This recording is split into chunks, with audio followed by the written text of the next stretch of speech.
ناظرین آداب، Urdu news and media network India کے تحت میں جاوید جمال الدین آج کے اخبار کے عنوان کے تحت پیش ہے اردو اخبارات کی جھلکیاں۔ آپ سے گزارش ہے چینل کو سبسکرائب کیجیے، لائک کیجیے، شیئر کیجیے اور اپنے قیمتی مشورے سے نوازتے ہوئے کامنٹس کرنا بھی نہ بھولیں۔ آج بروز اتوار 13 ستمبر 2020 صبح کے 9 بج چکے ہیں۔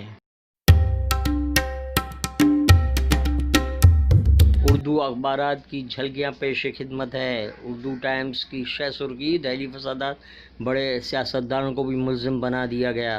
ملزم کی فہرست میں سیتارام یچوری، یوگیندر یادو، فرساپو آنند، جیوتی گھوش اور راہل رائے کے نام بھی شامل۔ پولیس کی تردید: مہاراشٹر میں دیوالی کے بعد اسکول شروع ہوں گے۔ قوم کی وراثت علی گڑھ مسلم سٹی کی 100 سالہ تاریخ مکمل۔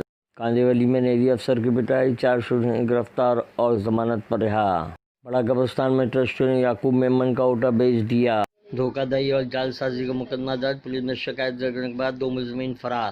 بریانی کے بادشاہ اور دل کے شہنشاہ تھے جعفر بھائی دہلی دربار والے۔ آج کل کالم میں فاروق انصاری کی خصوصی تحریر: تم تو چالاک ہو، چال بدل دیتے ہو۔ محمد جمیل کی تحریر۔ اداریہ کانگریس کی ریس کے عنوان سے تحریر کیا گیا ہے۔ نامہ سچ کی آواز: چین کے بعد نیپال نے دکھائی آنکھ۔ ہندوستان کی سرحد پر بنائے 3 ہیلی پیڈ، ہندوستانی سیکورٹی فورس الرٹ۔ 5 ہندوستان کو چین نے کیا واپس۔ یادو کا طنز: بی جے پی خود آتم نربھر ہو جائے۔ یہاں کے منشیات معاملے کی ہوگی جانچ۔ اتحاد المسلمین بی جے پی کی بی ٹیم۔ سید فیصل علی۔ لہان عمر کا یو ٹرن، تازہ بیان میں 11 ستمبر کے حملوں کی مذمت۔ بحرین کا بھی اسرائیل سے امن معاہدے کا اعلان۔ نئی تاریخ کے وارث یہی انسان ہوں گے۔ جنگ کا مضمون: اخلاقی زوال اور بے رہا رو نوجوان۔ سچ کی آواز کا اداریہ: ہند چین میں دوستی اور احترام کی ضرورت۔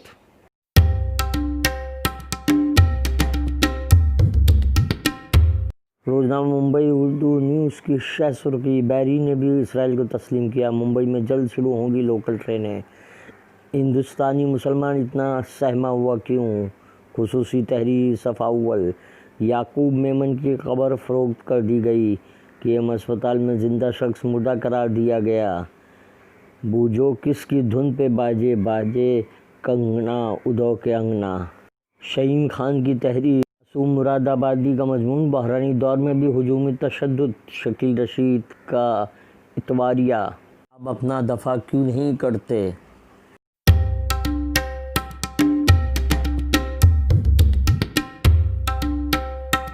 صحافت کی شہ سرخی: سابق نیوی افسر کی پٹائی، 6 شیو سینک کارکنان گرفتار۔ سویڈن میں قرآن شریف جلانے کی خبر کے بعد تشدد۔ اسلام کی بڑھتی ہوئی مقبولیت سے یورپ خوف زدہ، الحاج محمد سعید نوری رضا اکیڈمی کا بیان۔ ڈرگ معاملے میں ایک ڈرگ ڈیلر گرفتار۔ مسلم معاشرت اخلاقی زوال و نوجوان بے رہبری کا شکار۔ جاوید جمال کا مضمون: اداریہ ارض سے فرض پر۔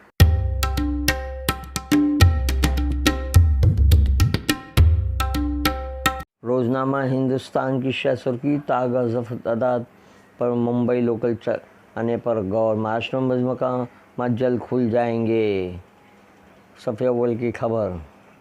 احد جعفر بھائی خصوصی فیچر: قوم کی وراثت علی گڑھ مسلم سٹی کو 100 سال مکمل۔ مضمون: مسلمانوں کی ماب لانچنگ کا سلسلہ آخر کب بند ہوگا؟ یہ تھی اردو اخبارات کی جھلکیاں، پھر ملاقات ہوگی۔ اللہ حافظ۔